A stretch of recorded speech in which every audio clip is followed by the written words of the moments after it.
hey there, all you YouTube warriors, internet folks. It is I, the Sinister Minister, coming at you again with another road vlog.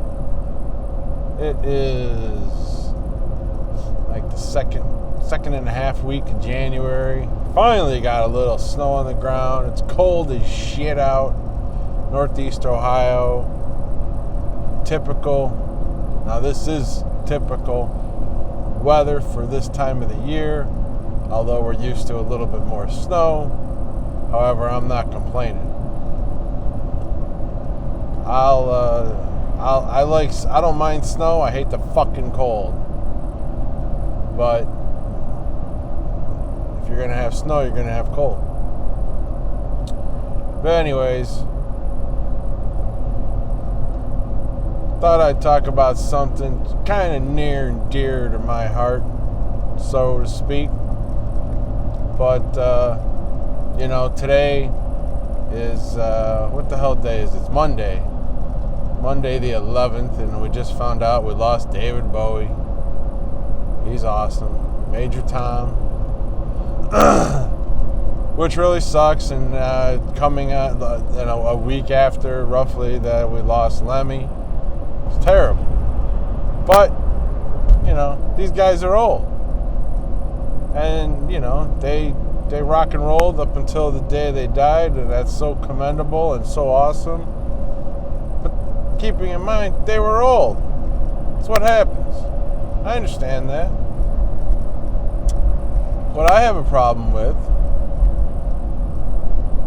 is all these artists, all these musicians that overdose. Sorry, I was like switching lanes and I don't want to crash. All these musicians that fucking overdose on motherfucking drugs. Most recent, Scott Weiland, motherfucking Stone Temple Pilots. Now, it came as to no surprise, but still sucks. The guy had kids, for fuck's sake. I mean, that's what I don't understand. I'm a new dad. Dude, you have kids, whether you're with the woman or not, but you have kids, you don't do fucking heroin. You don't do cocaine. You want to drink a few beers, smoke a little weed, fine. Don't do a fucking drug that'll fucking wipe you out. I mean, how fucked up are you? How fucking self-centered, narcissistic are you to do shit like that? We've lost so many fucking talented musicians over the years because of overdoses.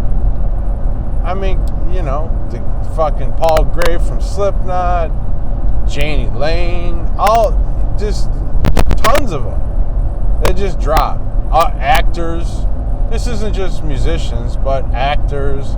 Fucking Philip Seymour Hoffman, who's like one of my favorite fucking actors of all time, who I would have never thought of that would die from heroin overdose. But this shit happens.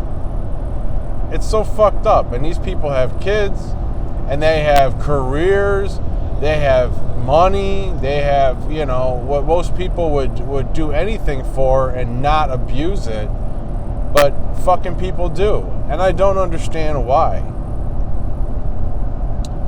I mean, I have a very addictive personality.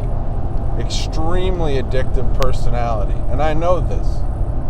However, you got to learn how to channel that addiction to something positive. Certainly if you're fortunate enough to be in a successful band and make money or whatever. But that's what pisses me off, because I am a musician. I've been playing music for over 20 years, 25 years. Yeah, roughly 25 years I've been playing music. And I'm not that horrible at it. But I would have given anything to have half the success as some of these fuckers that take it for granted, overdose and die.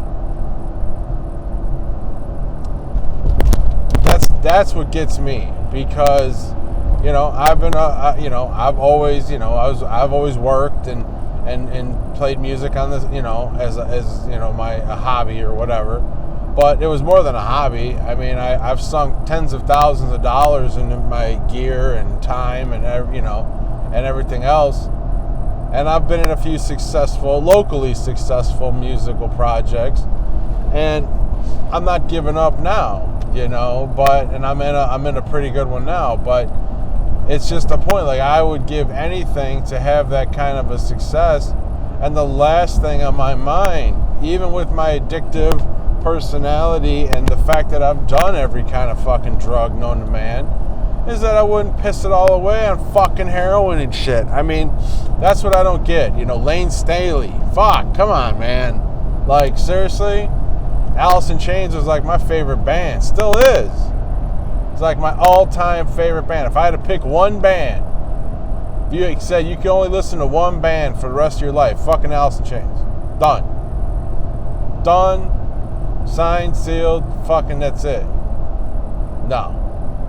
We don't get that shit. They just get a couple albums out and motherfuckers do. Goddamn fucking Sublime. Bradley fucking whatever his name was. I mean, it's stupid, dude. But I just don't understand. Now, here's what I mean, I understand drugs, and I understand addicted to drugs and heroin and crack and all that. I've done them all. I know. Especially crack. But here's my thing. Like, you're around people. You're not on your own.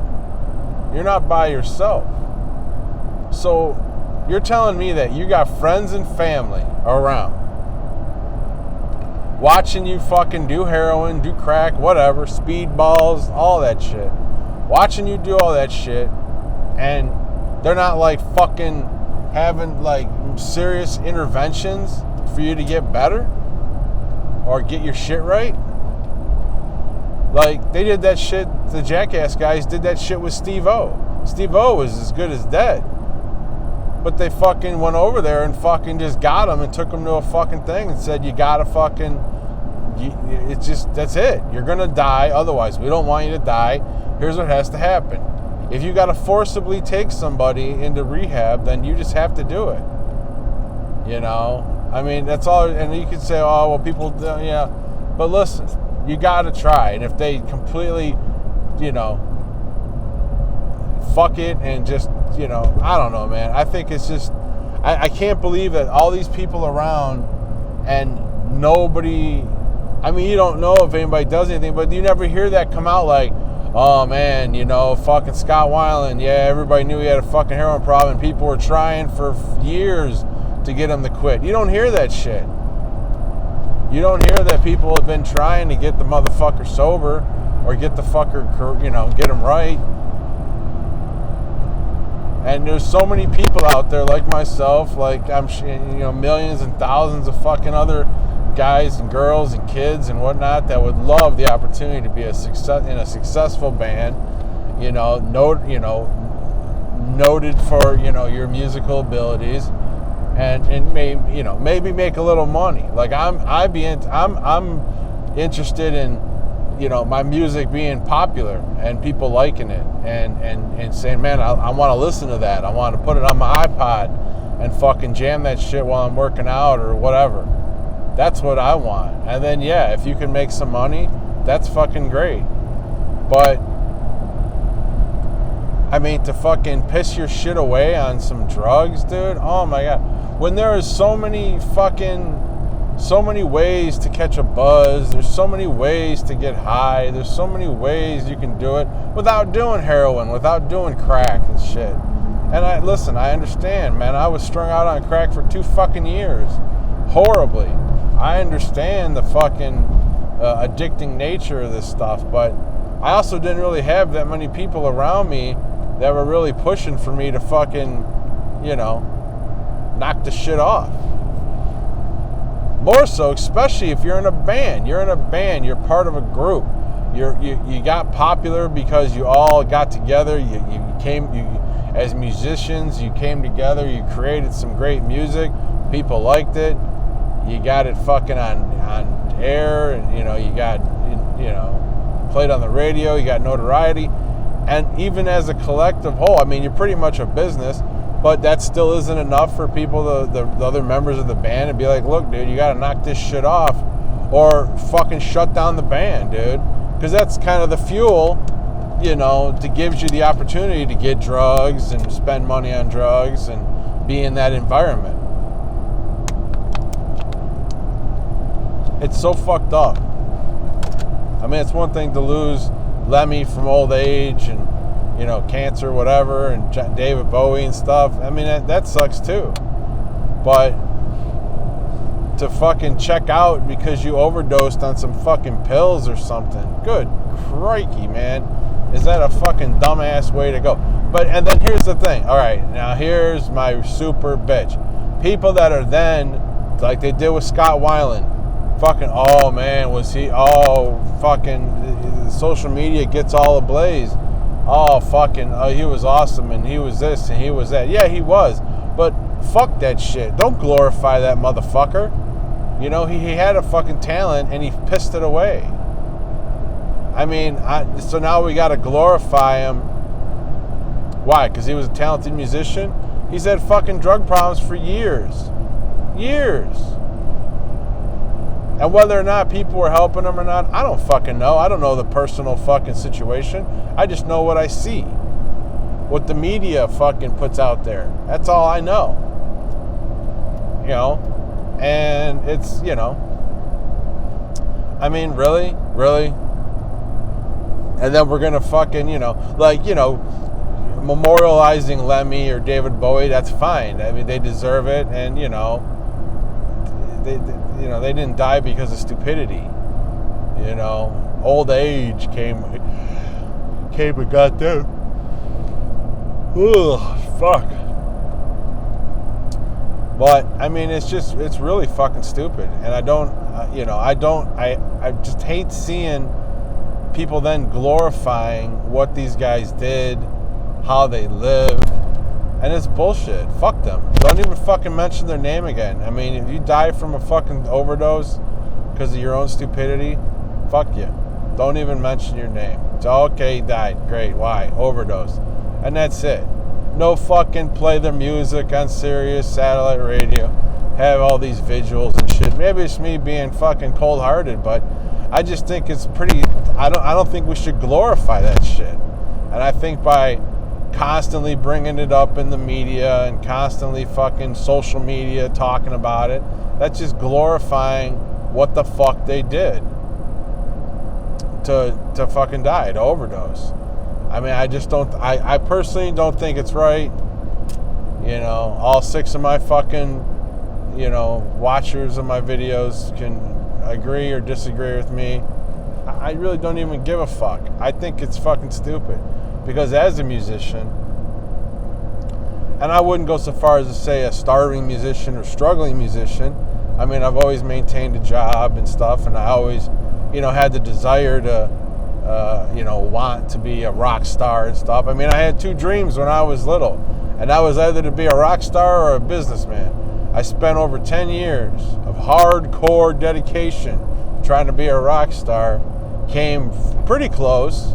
And, you know, because unfortunately with a band, you got to rely on other people to also be as motivated as you.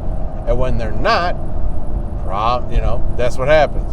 So, you know, I didn't, you know, I couldn't become the rock star, certainly at the level that I wanted to be. But I did become a businessman, and I've been a successful business owner for the last 10 years. So, you know, I have achieved one of my dreams, which is more than a lot of people can say, and it's been great. But ultimately, my passion and where I really enjoy my time is, you know, playing music. I mean, if I could make enough money or make the same kind of money I make in my business playing music, that'd be wonderful. I would love that. It's very difficult to make money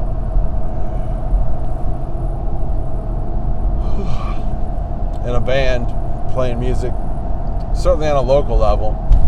And you definitely got to find the right people with the right mindset to, you know, that want to, you know, get to where you want to be. And that's the challenge. Like I said, I've been in a couple successful bands. I was in a very successful band back in the 2000s, early 2001, 2002. And we were going places and doing things, but the other guys in the band wanted to go do, drink and spend all their money at the bar and then not have any money to put into the band and,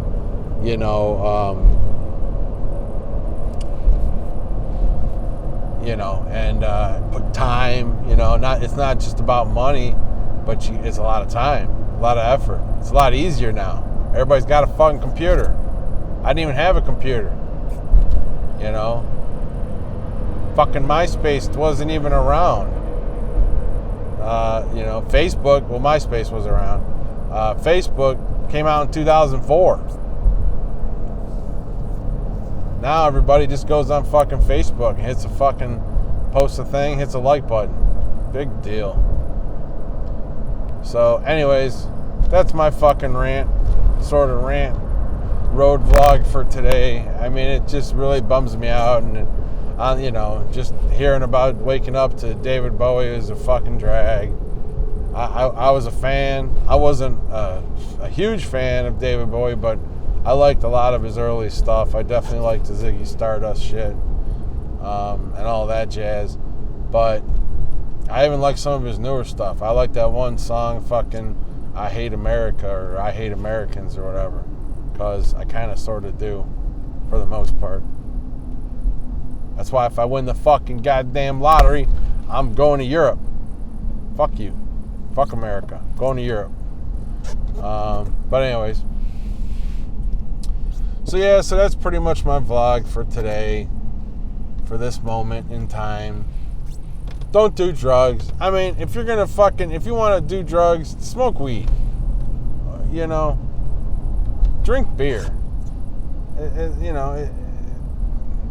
At least weed won't kill you. You could smoke weed all day, every day, forever and ever. It's not going to kill you. And you get a good buzz and you feel pretty good. And hell, nowadays, man, they got supercharged weed all over. I mean, what the fuck? I talked to some people that are fucking get some of this fucking Bombay weed and fucking hallucinate and do all kinds of shit, man, on weed. So, yeah. Let's just smoke some fucking weed, drink a few beers, have a glass of wine, and, get on with your shit. I've always tried to catch a more holistic high, and, you can do it. You can catch a buzz. I get excited, I get high on life. I get high on my kid, man. My kid is like crazy, man. That dude will fucking get you. I wish I had a fucking third of his energy, and he's only 8 months old. But at any rate, I'm gonna wrap this up because I'm about to go get me some fucking apples from a secret apple farm that nobody knows about except for me. Well, maybe a few other people do, but I ain't fucking telling you because it's more apples for me. But I have to drive a good bit of distance to go get me some apples. But at any rate, thanks for watching. Thanks for listening. And, if you have a comment, leave it below. Thumbs up, like this video, subscribe, that'd be great. I got many more vlogs coming out. And yeah, don't do drugs. Do something else. But just don't do drugs. And drugs, and by the way, when I say drugs, I mean heroin, cocaine, stuff like that. Meth. I don't consider marijuana a drug. It's a plant. It's not a drug. It's grown in the earth. And yeah. So anyways, take it easy, keep it sleazy. Smoke weed. Don't smoke crack. And we'll see you in the next video.